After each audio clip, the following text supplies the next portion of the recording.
une cause sociale. Alors, bien sûr, ils font leurs choses en secret, ils ne disent pas à personne, mais soit qu'ils menacent avant pour faire avancer leur cause ou faire monter la cause dans l'opinion publique, Monsieur ou Bello, encore ils le revendiquent après. Restez avec nous. Je pense qu'on est en mesure, Gaëtan, de rejoindre M. Landriot, qui est vice-président aux ressources ou aux relations publiques chez Biochem. M. Landriot? Oh, bien, je donne un coup de main aux relations médias. M. Dionne, qui est VP Recherche, devra revenir dans quelques minutes. Actuellement, on a dû procéder à une évacuation. Fort probablement l'œuvre d'un plaisantin.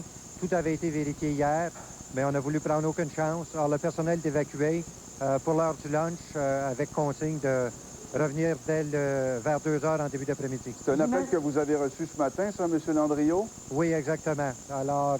Qu'est-ce qu'on vous disait exactement dans cet appel? Je ne saurais vous le dire. Actuellement, on regrette de ne pas pouvoir que le docteur Dionne soit ici. Il a fallu tout canceller. Alors, on vient de compléter l'évacuation. Le docteur Dionne est avec les gens de communication pour vérifier justement exactement quel genre d'appel, à quel endroit. Et dès qu'on aura recueilli ces informations-là, on sera en mesure de vous revenir. Avez-vous une hypothèse chez Biochem Pharma qui a été émise? Autrement dit, la question qu'on se pose ce matin, c'est qui peut vous en vouloir? Avez-vous une hypothèse là-dessus? Non, évidemment, c'est la question que tout le monde a sur le bout des lèvres, comme nous d'ailleurs.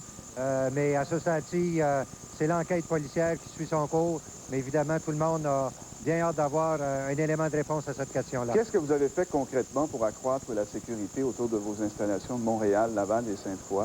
Bien, pour ce qui est de Laval, où nous sommes actuellement, à l'intérieur, c'était déjà très sécure. Depuis les incidents, c'est les mesures à l'extérieur qui ont été renforcées.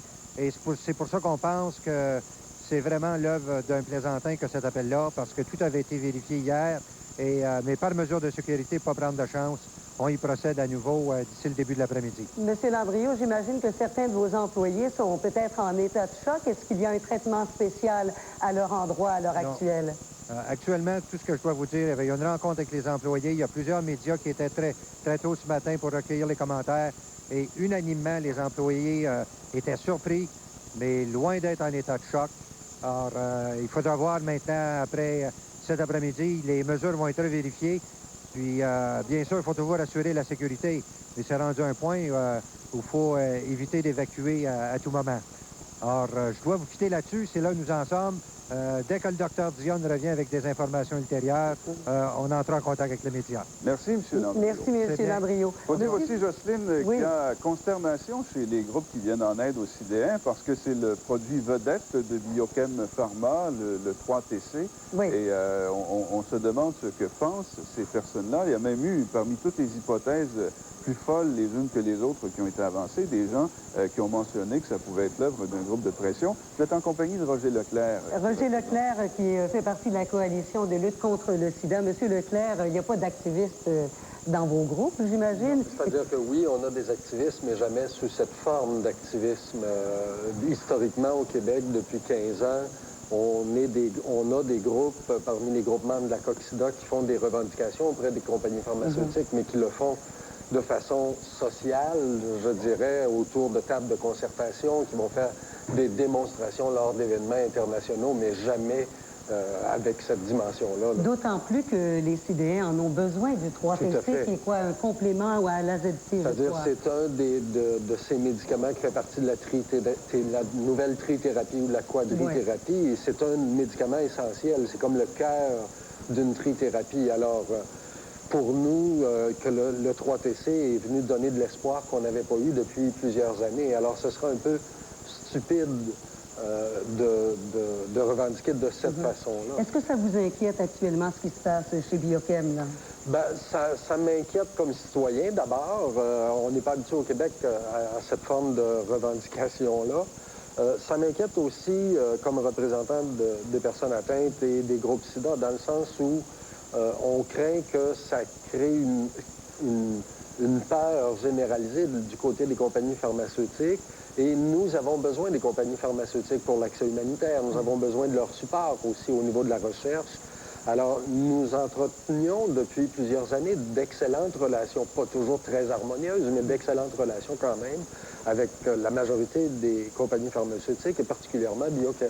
Avez-vous votre hypothèse, vous, à la coalition? Tout le monde y va de la sienne. En avez-vous une, là, sur l'origine de ces attentats? Moi, écoutez, on n'est pas à l'abri d'avoir au sein de nos rangs des individus un peu farfelus, mais pour nous, il est tout à fait exclu au moment où on se parle que ce soit un de nos groupes membres ou des activistes connus qui auraient posé un geste semblable. Pour nous, c'est tout à fait farfelu. Autrement dit, la question que tout le monde se pose, c'est quelle raison aurait-on d'en vouloir à Biochem Pharma? Bien, écoutez, tout ce que je peux dire là-dessus, c'est que quand on parle de produits pharmaceutiques, on parle de milliards de dollars. On parle sans doute aussi d'espionnage industriel. Et là, on entre dans tout un monde qui m'est pas familier, loin de là. J'ai envie de redemander à M. Bello, bon, dans la stratégie des terroristes, si on regarde un peu ce qui s'est passé hier, il n'y a pas de revendication, un simple appel anonyme, petits engins qui ont explosé, et finalement, ça n'a fait de tort qu'à des murs. Est-ce que ça ressemble peut-être à un avertissement, ça? Ça pourrait, oui, dans cette stratégie-là. Maintenant, aussi, il faut bien définir là, ce qu'on entend par terroriste. Dans ce cas précis, la thèse du terrorisme, disons, politique, entre guillemets, est très peu probable. Est-ce que ça ressemblerait plus à une vengeance d'un ex-employé, alors? Oui, ça peut être une possibilité, ou bon, un rival commercial, ou que sais-je, mais le terrorisme politique, je pense que c'est une hypothèse. Évidemment, toute hypothèse doit être, je m'imagine, enquêtée là, par des spécialistes, mais c'est une hypothèse qui me semble assez faible. À ce moment-là, est-ce que les grands patrons de Biochem, d'après vous, devraient savoir les raisons pour lesquelles on a fait un attentat?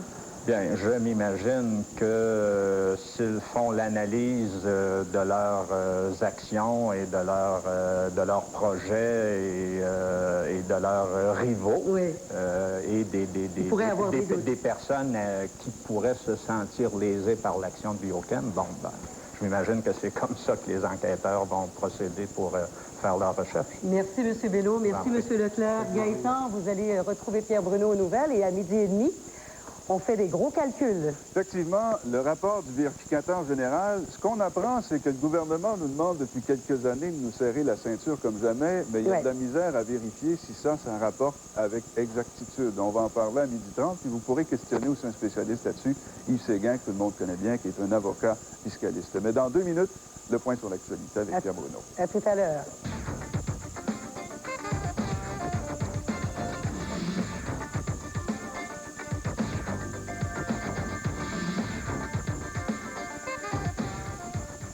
Trop vous brosser, c'est risqué. On peut abîmer ses cheveux. Un simple geste comme brosser peut causer des cheveux cassés. La solution, le shampoing revitalisant Pantene Pro V. Pour aider à garder vos cheveux vigoureux. Ils cassent donc moins. Pantene Pro V. Pour des cheveux qui paraissent éclatants de santé. Pourquoi j'aime pas me moucher? Parce que mon nez brûle. Vous cherchez des mouchoirs avec lesquels vos enfants voudraient se moucher? Essayez les mouchoirs royales. Les mouchoirs royales. Tout doux sur le nez, tout fort pour moucher. En vieillissant, votre peau perd de sa capacité à s'exfolier. Et c'est pour cela qu'elle peut commencer à paraître terne. Comment pouvez-vous aider à la raviver? Une réponse nous a été donnée à un congrès mondial de la dermatologie. Le complexe bêta-hydroxy, un des ingrédients de cet hydratant perfectionné au lait. Il aide à stimuler l'exfoliation de la peau, la laissant radieuse et d'un éclat ravivé. Son nom, la nouvelle crème ravivante quotidienne Oil au lait. La preuve que nous vous aidons à paraître plus jeune. J'ai trouvé un petit quelque chose sur mon char. Les butoirs Trunkies d'Oscar. Regardez, ils peuvent tout immobiliser grâce à leur bande de velcro et leur petit piquant. Les butoirs Trunkies, ben allez y penser. Avec Oscar, on est en voiture. J'ai encore trouvé un petit quelque chose pour mon char. Quelque chose qui me protège. Parmi les lumières, je vous le montre. Le protecteur de vêtements Dirt Guard d'Oscar. Avec ça, on se salit pas. Ben allez y penser. Avec Oscar, on est en voiture. Peu importe notre milieu de travail. Quand on ne fait pas attention, quand on se tait, quand on se dit que ça peut attendre, que ça ne nous concerne pas, ou que ce n'est pas si grave. Chaque danger en milieu de travail se transforme en autant de bombes à retardement qui peuvent vous sauter au visage.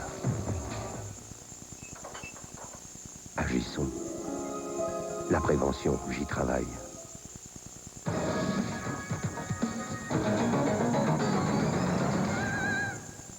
Il sera midi dans 1 minute 15 secondes. Pierre Bruno est là pour l'actualité nationale. Bonjour Pierre. Bonjour Gaëtan. Encore une fois, ce midi, on commence avec Biochem Pharma. Nouvel appel à la bombe. Oui, on rentrait au travail ce matin. On pensait que c'était un mauvais souvenir, cette histoire d'hier, et que l'enquête allait, en tout cas, apporter davantage concernant ces attentats d'hier. Et voilà qu'il y a eu de nouveaux appels à la bombe. Je dis bien de nouveaux appels, parce qu'il y en a eu aussi à Sainte-Foy. Mais vous êtes à Laval, Robert Plouffe. Comment ça s'est passé tout ça ce matin, là? Oui, on va vous expliquer un peu justement le déroulement de cet avant-midi. J'arrive ici, donc, Biochem Pharma à Laval vers 10 h. Et vers 10h15, on voit arriver une première, une deuxième, une troisième voiture de patrouille de Laval, la police de Laval. Alors on s'informe et on apprend qu'il y aurait eu un appel de loger à la centrale de police de Laval, un autre appel à la bombe. Alors on a fait des vérifications et on a décidé de ne pas prendre de chance.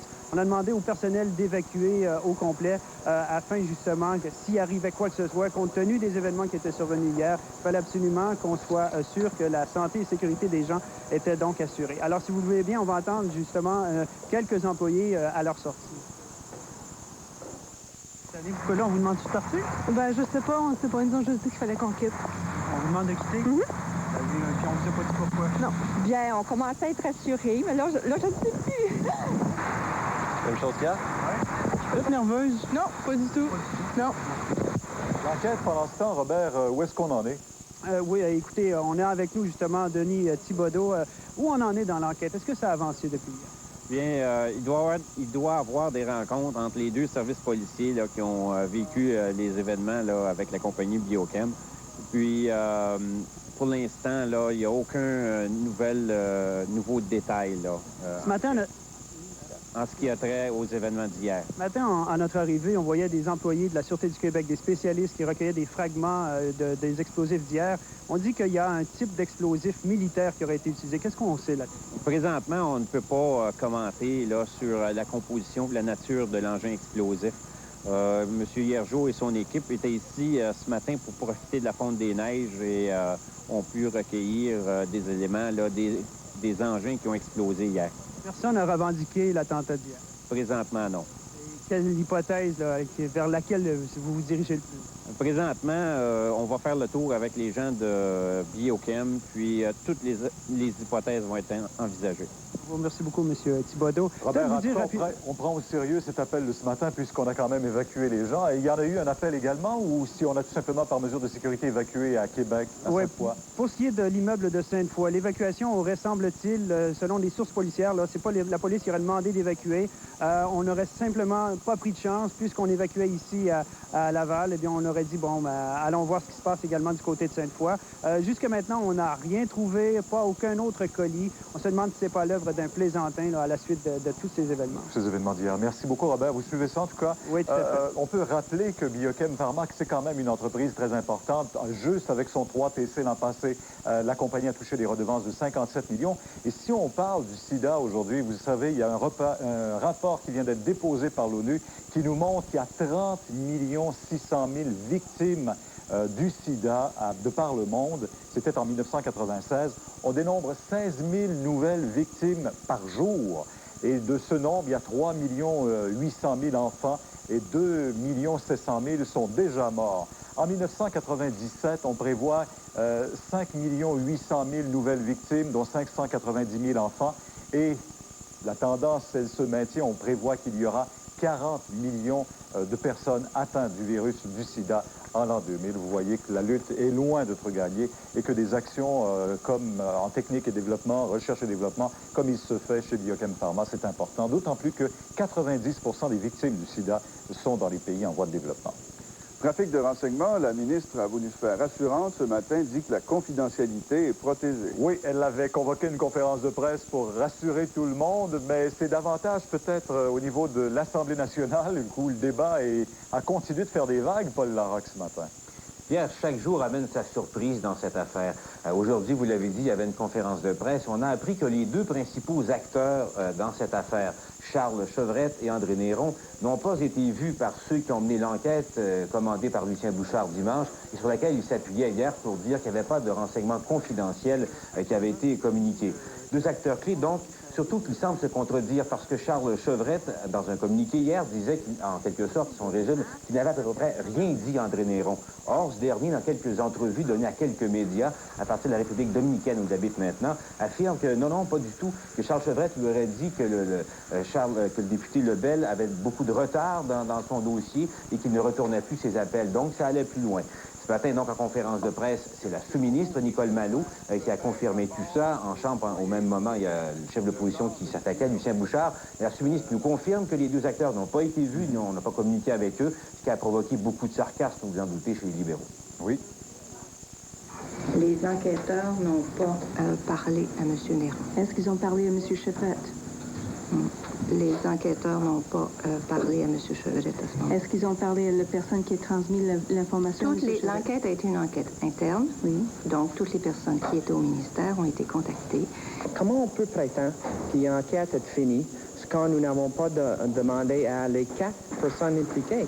On ne parle pas des 1000 personnes. On parle de 4, c'est assez simple. Se prendre 4 appels, peut-être ils n'ont pas le numéro de téléphone de ces personnes-là.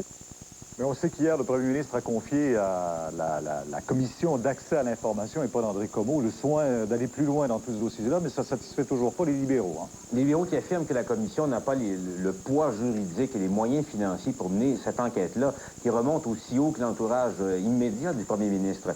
Il y a eu donc des échanges musclés en chambre ce matin. Incidemment, on a senti que Lucien Bouchard prenait peut-être ses distances par rapport à ce qui a été dit par rapport aux acteurs, lui qui est talonné sans cesse, on s'en doute, par Daniel Johnson. Écoutons un extrait des échanges en chambre. Cette enquête n'est pas la mienne. Les propos qui y sont rapportés ne sont pas les miens. Je suis le messager, Monsieur le Président. Je transmets le résultat de l'enquête. Cette enquête a été faite sous la direction de la sous-ministre en titre du ministère du Revenu. La note est dressée par elle.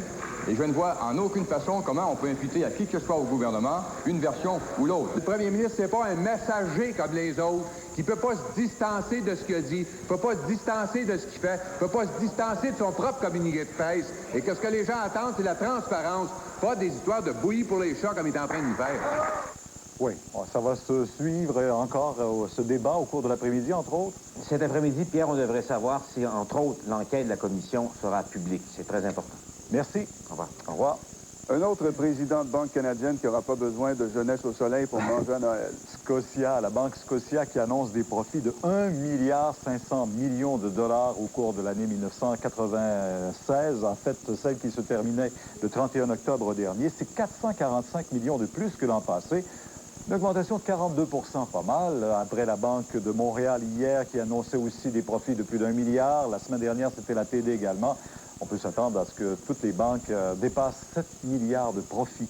Des milliards qu'aurait probablement besoin le gouvernement Bouchard, vous savez. Effectivement, parce que le rapport du vérificateur général du Québec déposé ce matin nous laisse entendre qu'on n'a pas nécessairement tout l'argent qu'il faut. Vous savez, on n'a pas nécessairement tout comptabilisé. Exact, parce que vous savez qu'on envoie plein de monde à la retraite. On les a envoyés, c'est des milliards de dollars qu'on a étalés dans le temps, mais ça ne fait pas l'affaire du vérificateur général, Bernard Plante. Non, pas du tout, Pierre. En fait, c'est cette espèce de guerre comptable qui s'est amorcée le printemps dernier avec le dépôt du premier rapport du vérificateur général qui se poursuit. En fait, le gouvernement modernise dans certains ministères, par exemple, transforme le système informatique. On voit le vérificateur qui arrive pour déposer son rapport ce matin. Modernise, par exemple, les installations informatiques. Du côté des routes également, on fait des dépenses, mais on les étale dans le temps. C'est arrivé également pour les mises à la retraite. Alors, le vérificateur général identifie 45 fonds spéciaux qui ont été créés. Et selon le vérificateur, il faudrait tirer de ces 45 fonds spéciaux 500 millions de dollars qui devraient être inscrits finalement dans le déficit de l'année en cours. À cela, il faudrait également ajouter, Pierre, 1 milliard de dollars que vont coûter au gouvernement les mises à la retraite. C'est-à-dire que le déficit pour l'année en cours ne devrait pas être, selon le vérificateur général, de 2,2 milliards, mais plutôt de 3,7 milliards. Et celui de l'an prochain, donc du budget qui sera présenté par le ministre des Finances à la fin de l'hiver ou au début du printemps prochain, non pas de 1,2 milliard, mais bien de 2,2 milliards de dollars. On est loin du déficit zéro, là. On s'en éloigne. Selon le vérificateur, je vous parle de guerre comptable parce que Oui. l'Association canadienne des comptables agréés accepte cette méthode de calcul. Le vérificateur, lui, la rejette. Mais cela dit, Pierre, on a demandé au vérificateur, est-ce que vous pourrez quand même signer les états financiers de la province après vérification? Le vérificateur général a dit oui, je pourrais peut-être considérer de ne pas les signer, ces états financiers de la province, avant d'atténuer un peu sa réponse. On peut l'entendre, si vous voulez. C'est pas impensable parce que le montant est énorme. D'être obligé je n'irai pas jusqu'à dire ne pas signer, mais en tout cas avoir un commentaire extrêmement sévère sur ce qu'il reste comme comptabilité, finalement. Si on enlève cette tranche dans la comptabilité, il en manque un bon morceau. Oui. Donc, un gros bémol, Pierre, de la part du vérificateur général sur les états financiers du gouvernement du Québec. Merci, Bernard. Au revoir. Je sais qu'il y a quelques autres surprises et vous allez en parler avec M. Breton un peu plus tard dans l'émission J.E. Gaétan. Oui, Yves Séguin va aussi vérifier le rapport du vérificateur en direct. Parlant d'argent du gouvernement, les facteurs livrent des chèques aujourd'hui. Oui, 900 000 chèques qui sont livrés pendant que les négociations au poste, on le sait, sont entre les mains du médiateur fédéral Warren Edmundston. On voit les facteurs qui livrent aujourd'hui les chèques de sécurité de vieillesse, d'assurance emploi, de sécurité du revenu, d'allocation familiale et de logement, des pensions alimentaires, des régimes de rente, pensions de retraite fédérale et des soldes des forces armées. Alors aujourd'hui, soyez pas surpris, ce 26 novembre, de voir les facteurs livrer ces chèques-là et que ces chèques. Mais justement, puisqu'on parle du conflit, ça a une incidence également pour plusieurs PME au Québec et à travers tout le Canada. On estime à la Fédération canadienne de l'entreprise indépendante que cette grève pourra coûter quelques 200 millions de dollars à toutes les entreprises canadiennes. Et on parle de 200 millions de dollars quotidiennement. Avec nous, le vice-président de la Fédération, Pierre Cléraud. Monsieur Cléraud, bonjour. Bonjour. Ça paraît beaucoup, 200 millions de dollars à l'entreprise. Comment vous décortiquez tout ça, là? En fait, c'est le coût de trouver un service alternatif au poste. Vous savez que les entreprises utilisent beaucoup le service postal pour envoyer des factures, recevoir des paiements, faire des livraisons. Pendant la grève des postes, on doit trouver des façons alternatives. Ils sont plus chers. Ils sont beaucoup plus chers. Les services de messagerie, il y a 60 des gens dans notre sondage qui disent qu'ils ont mis sur pied eux-mêmes un système de livraison de leurs factures, de ramassage également. Donc ça, c'est possible de le faire dans les entreprises de taille un peu plus grande, mais c'est aussi très dispendieux. Alors, on parle aussi, 200 millions au niveau Canada, c'est 54 millions pour les entreprises québécoises. Pour plusieurs aussi, est-ce que ça peut causer juste quand même un préjudice au niveau de la survie de l'entreprise? Parce que si les chèques ne rentrent pas, comme on dit... Oui, exactement. Si la grève se prolongeait 2 ou 3 semaines, c'est sûr que ça met les entreprises dans des difficultés très, très importantes. Parce que les entreprises ont des employés à payer, ont des logements, des loyers à payer. Et là, le problème qu'on a, c'est qu'on ne reçoit pas des paiements de nos clients parce que les gens, habituellement, le font par la poste. Alors, j'imagine que vous faites des pressions auprès du gouvernement pour que les négociations, ou à tout le moins une loi spéciale... Oui, ce qu'on demande au gouvernement, les négociations sont là depuis déjà 6 mois. On sait que les négociations n'avancent pas beaucoup. Donc, la situation pour nous devient très, très grave et on demande au gouvernement d'agir rapidement, immédiatement, pour voter une loi spéciale pour le retour au travail. On doit considérer comme service essentiel on considère les postes, c'est un monopole. Hein? Vous savez, la Société canadienne est la seule compagnie qui peut offrir le service des postes. Donc, pour nous, c'est un service essentiel. Ça coûte très cher aux PME, donc on demande au gouvernement d'agir rapidement. Merci beaucoup. Merci. Au revoir. Les obstétriciens gynécologues menacent de ne plus prendre de nouvelles patientes. Vous savez que leurs coûts d'assurance sont très élevés. On parle d'à peu près 30 000 $ annuellement pour assurer un obstétricien, si bien à Romans-du-Bois qu'ils n'ont plus les moyens de payer ça et demandent au gouvernement dans des recommandations qu'ils font. T'as pas envie de me raconter ta journée? Bon, il n'y a rien à dire. Oh non! Il t'est rien arrivé d'excitant? Non, rien. Et maman, je vais te donner un petit indice, OK? Moi, je suis revenu à la maison dans mon auto. Toi? T'es revenu dans un camion de pompiers, non? Oh, je pense que je devrais m'occuper du souper. Maman, reviens ici. Parle-moi donc du camion de pompiers, maman. Oh, ben tu sais, un camion, c'est un camion. Je pense que celui-là était rouge. Oui. Je le sais, ça, maman. Ce que je voudrais savoir, c'est pourquoi t'es revenu dedans. Ben, il y avait une grève d'autobus. Non, il n'y a pas de grève d'autobus. J'allais simplement à l'hôpital. Et puis, Non, maman, c'est pas vrai, pas encore. Mais je suis garde-malade diplômée, putain. Et puis de toute façon, quand je suis arrivée, l'hôpital était fermé. C'est ça, le virage ambulatoire, maman. Ben oui, ben quand j'ai vu ça, je suis partie à la caserne de pompiers. Mais pourquoi faire? Ben pour les aider. Maman, ils s'occupent des feux, pas des malades. C'est des pompiers. Mais quand un pompier se blesse, ça prend quelqu'un pour le soigner. Maman, tu peux pas continuer à faire semblant que t'es encore infirmière, là. Mais j'ai rien oublié, tu sais. Hey, souviens-toi pour ton genou. Quoi, mon genou? Quand tu joues à Superman, avec la serviette de bain autour du cou, puis que t'as plongé du balcon. Maman, ça, là, ça fait au moins 30 ans de ça. Puis, infirmière un jour, infirmière toujours. C'est comme la bicyclette, ça s'oublie pas.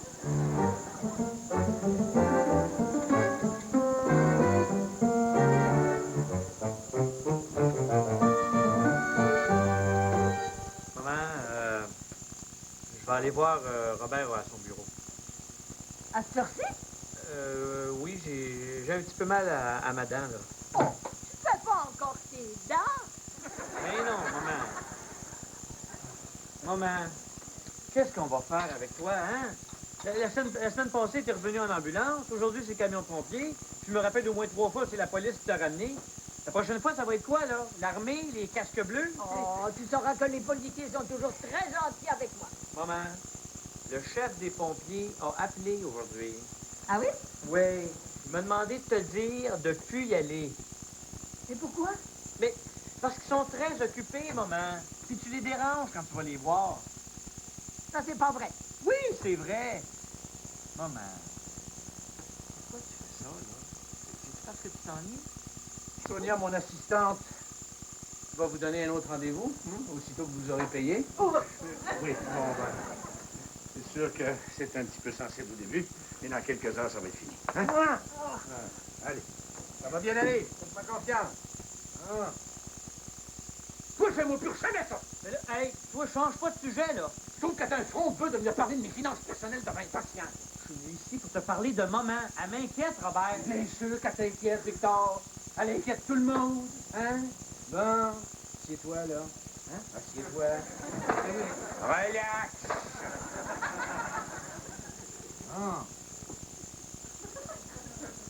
Non, on va parler de maman. Bon, écoute, on sait jamais où on va la trouver, hein?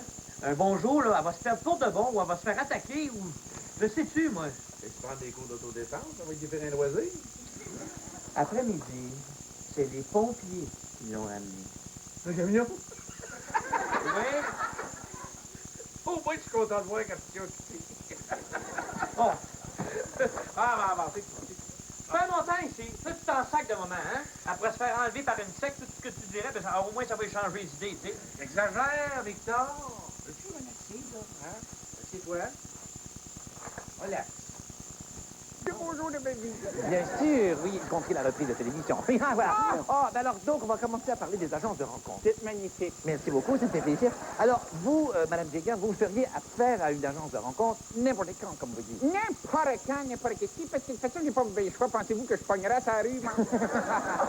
Mais justement, je vais vous demander à toutes les deux, quel est votre type d'homme? Quel est l'homme idéal pour vous? Moi, j'aime bien un humoriste en trentaine. Ah oui, mon Dieu, il y en a plusieurs ici. D'où, Jean-Michel, vous avez quel âge? Ah non, enfin, Priscilla, excusez-moi. Non, Priscilla, quel est votre type d'homme? Ce serait... je pense pas qu'un homme parfait, ça existe. Non, c'est vrai. Non, un homme un peu, genre, style Golden. Golden? Oui, blond. Oui. Puis il dit assis, couché, reste. C'est ça! C'est vrai. Oui, c'est un point de vue intéressant. Mais ça, ils sont pas faciles à rendre propres, par exemple. Non. Il faut qu'ils checkent parce qu'ils ont tendance à se ligner toutes. Par contre, ils aiment ça quand pour la laisse, pour le sadomaso, mais enfin, ça, c'est une autre histoire. Mais c'est pas facile là, pour les gens qui nous regardent présentement de rencontrer l'âme sœur, surtout ceux qui nous regardent en prison. Mais, Priscilla, auriez-vous des conseils à donner aux gens, là? Comment pogner, comment mettre ses charmes en valeur? Parce que ce soir, c'est 4 ans. Merci. Mais comment mettre ses charmes en valeur, c'est pas compliqué. Le tout, c'est dans la bouche. Oui. Une bouche comme ça. Une bouche en cœur, c'est toujours gagnant. Des yeux qui parlent. Oui, oui, oui, oui. Puis un sourire qui dit tout. Oui. Et des oreilles qui écoutent. Et des oreilles qui écoutent. Un Oui. pied mariton, Marie-Délène, Marie-Delon. L'arbre dans ses feuilles, tigidou, tigidi. L'arbre dans ses feuilles, Marie-Dondondé. Excellent, mais je ne savais pas que vous faisiez du unplug comme ça à Capella. Mon Dieu. Ça a commencé quand? Oui, exactement. On fait du unplug. Oui. Je suis bien content. J'adore tout ce que vous faites, mais je vous laisse pas. C'est non, mais moi aussi, c'est comme vous, hein, j'ai toujours sorti avec des chiens, moi aussi. Oui. Est-ce que vous parlez de votre fameux Raymond, là, non? Ah, Raymond! Ah, lui, j'étais plus capable. À un moment donné, je me suis tanné. Puis elle said, gotta go. When you gotta go, you better go. Non, les hommes, c'est tout. Ah, nous autres, les hommes, c'est tous des écœurs un petit peu. Hein? Oui, oui, c'est vrai. C'est pas facile. Mais ils ont aussi des défauts. Oui. Mais vous savez, Madame Jagger, on peut rencontrer quand même... Il y a un cliché qui dit qu'on peut rencontrer des gens à l'épicerie. Ah, vous regardez les cuisses, vous allez souvent à l'épicerie. Oh, mon Dieu, regardez ça. Oui, c'est joli. Non, Oh, mon Dieu, j'ai vu... mais c'est vrai qu'à l'épicerie, par exemple, on peut rencontrer. Mais moi, j'ai toujours préféré les agences de rencontre parce que tu peux demander ce que tu veux. C'est comme un catalogue des... Qu'est-ce que vous voulez exactement? Mon Dieu, moi, je cherche un homme de sexe non-fumeur. Entrée, laveuse, sécheuse. Tout ce qu'une femme recherche chez un homme, un petit peu de sensibilité. Oui, mais vous n'avez pas peur de vous retrouver, parce qu'il y a plein de gens qui font affaire avec ce style d'agence de rencontre. On ne sait pas sur qui vous pouvez tomber. Vous n'avez pas de tomber sur un humoriste? Moi, il y a ça, c'est vrai. Mais ça, moi, c'est mon fantasme, un humoriste. Hein? Oui, oui. Mais c'est sûr qu'il y a un danger. On ne sait jamais sur qui tu vas tomber. C'est ça que j'aime là-dedans. Je trouve que c'est excitant. Moi, je peux tomber sur une bête. Hein? Priscilla, il y a quelque chose qui vous fait peur dans ces rencontres avec les gens? Justement, il y a du danger parce qu'on ne sait jamais sur qui on peut tomber. Parce que là-dedans, c'est comme des fleurs. Tu sais pas quelle choisir. Puis souvent, les hommes, c'est comme des fleurs. Ça communique pas, ça se fait vite, puis des fois, ça débéguite. Elle a tout à fait raison. Mais il faut qu'on vous nomme à l'insectarium au plus vite possible. C'est vrai, ça Smith Cottrell. Ça sent bon au début, puis après ça, ça sent exactement. En tout cas, qu'est-ce qu'on peut dire, c'est que, mon Dieu, que ça fait du bien d'être en femme, hein? Donc, il y a une question de marché aussi, hein? Par exemple, souvent, les hommes les plus attirants sont soit mariés ou encore gays, ou encore mariés et gays, et j'ai nommé Michael Jackson. C'est vrai que souvent, les plus beaux sont déjà pris. C'est une lutte qu'on a dit. Ah, moi, j'ai tout correct, ça va bien. C'est malaise. Donc, il faut affronter ça quand même. C'est sûr, puis c'est une jungle.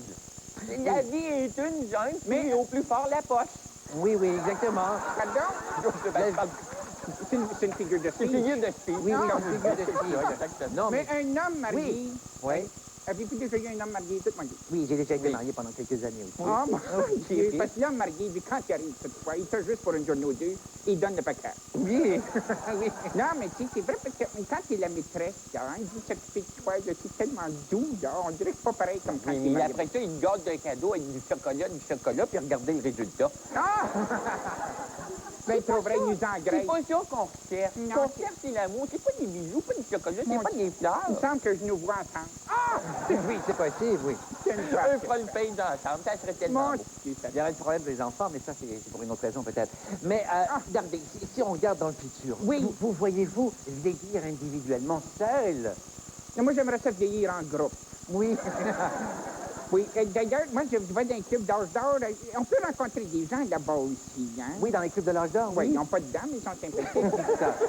Jean-Louis Roux, entre autres. Ah, entre autres, c'est pas très bien, hein? Mais embrasser quelqu'un pas de dentiste, je veux dire, ça devient une autre difficulté, ça. Oui, c'est sûr que mais ça ramasse très bien la poussière. Oui, effectivement. Ça, c'est bon côté, comme ça serait oui, puis ça te nettoie, il y a une porte patio, c'est pas long. Bravo, bravo, bravo, bravo. C'est terminé. Ne manquez pas Joyeux Giger avec Madame Giger. Merci beaucoup. Super.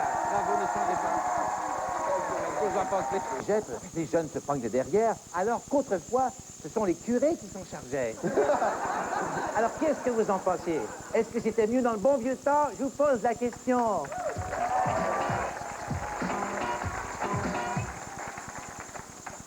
Chorégraphie. Alors, mesdames et messieurs, lui, il prétend que c'était mieux avant, et c'est pourquoi ce soir, pour cette émission, il sera payé au tarif UDA de 1928, Peter McLeod. Bonsoir, Peter. Bonsoir. Le monde de Peter McLeod est ici, mesdames et messieurs. Elle trouve au contraire que plus ça va, mieux ça va, et que l'évolution de l'humanité constitue une suite de réussites éblouissantes comme la découverte des vaccins, l'homme sur la Lune, la femme au centre d'achat, et bien sûr le tapis sur pantalon, Nadia Paradis. Bonsoir. Bonsoir, Miss. Et comme vous aimez le futur, le présent, je vais vous appeler Robocop. Ça va bien? Roboquette. Roboquette. Oui. Roboquette s'en va au magasin. C'est une chanson qui va sortir la semaine prochaine. On va parler du sujet. Bonsoir, Peter. Bonsoir. Alors, vous venez de quelle région? De l'Estrie? Oui. Oui, c'est ça. C'est l'Estrie. Souvent, les gens pensent que je viens de la Beauce, parce que ça, c'est trop compliqué à expliquer, mais c'est le lac de Relais. C'est un petit village, c'est encore dans l'Estrie, aux limites des cantons de l'Est, aux limites de la Beauce, et aux limites du Maine. Fait que j'aime mieux dire la Beauce. Alors, cette chronique touristique est une présentation de Maurice Voyage. Mais c'est tout ça pour dire que vous venez d'un peu de la campagne, entre guillemets. Oui. Et donc, vous aimez le bon vieux temps. Oui. Hein? Alors, et pourquoi? Pourquoi? Oui, pourquoi le bon vieux temps, c'est si bien? Ben, parce qu'on avait le temps. On avait le temps. On avait le temps. Le bon vieux temps. Depuis que j'étais à Montréal, moi, je suis dépassé, tu sais, c'est comme... Sur l'autoroute, place à Non, gauche, non, place à droite. ça me fait rire, parce que les gens, ils se lèvent de bonne heure pour aller attendre sur le pont, tu sais. Bon, Nadia, vous êtes pour le présent, vous trouvez que ça va suffisamment vite, il n'y a pas de problème avec ça. Et pourquoi? Pourquoi le temps présent, c'est mieux? Ben, parce que je trouve qu'on est... Une blague! Non, allez-y, ma chérie. Je trouve qu'on est dans une société où on a accès à l'information, ce qu'on n'avait pas dans l'ancien temps, où on était tenu à l'ignorance totale. C'est vrai, il y avait moins de moyens de communication, pas vrai, Peter? Ouais, mais dans le temps, ils ne savaient pas, puis ils ne voulaient même pas le savoir. Fait que... Ah, oui. Non, mais il y avait tout... Aujourd'hui, il y a toutes sortes de moyens de communication. Il y a du progrès. On a le choix entre Canal Vie et le Canal Country. Est-ce qu'on appelle ça du progrès? Je ne sais pas. Mais quand même, il faut avouer que dans l'ancien temps, au côté hygiène, c'était pas très développé, l'hygiène. Non, mais je ne veux pas m'étendre sur ce sujet, mais je veux dire, c'est pas évident de vivre entouré de gens qui sentaient mauvais, à part de vivre à Paris. Mais il y a eu une évolution là-dessus, quand même. Ouais, mais ça, c'est... Les odeurs sont encore là, mais ils sont masqués par les parfums, puis... Ah oui, c'est rendu que Claudia Schiffer, elle sent le parfum. Ah, c'est là. Ça dégueulasse. Mais au niveau de la médecine, quand même, Nadia, ça a progressé beaucoup. Ça, c'est quand même un bon point pour nous. Mais oui, c'est sûr, parce qu'on meurt moins qu'on mourait à l'époque. Je veux dire, il se passe plus de choses au niveau de C'est vrai qu'en 14-18, il ne s'est rien passé. À ce temps, il achète du temps. Qu'est-ce que ça donne de tenir un bonhomme de 93 ans, mon gars, en vie pendant 12 ans? Il ne reviendra pas mieux. Il n'y aura pas d'érection pour ça, là.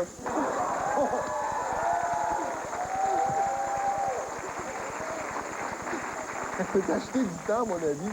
Mais c'est vrai que dans le passé, si vous étiez malade, on vous laissait mourir dans la rue, et maintenant vous mourrez dans une salle d'urgence. Ils t'installent là, puis ils peuvent te tenir en vie pendant je sais pas combien de temps dans le coma. Dans le temps, c'était pas compliqué. Oui, mais quand tu auras 60 ans, tu m'en reparleras. Peut-être que tu vas vouloir vivre un petit peu plus longtemps. Je veux pas me rendre là. Je veux pas...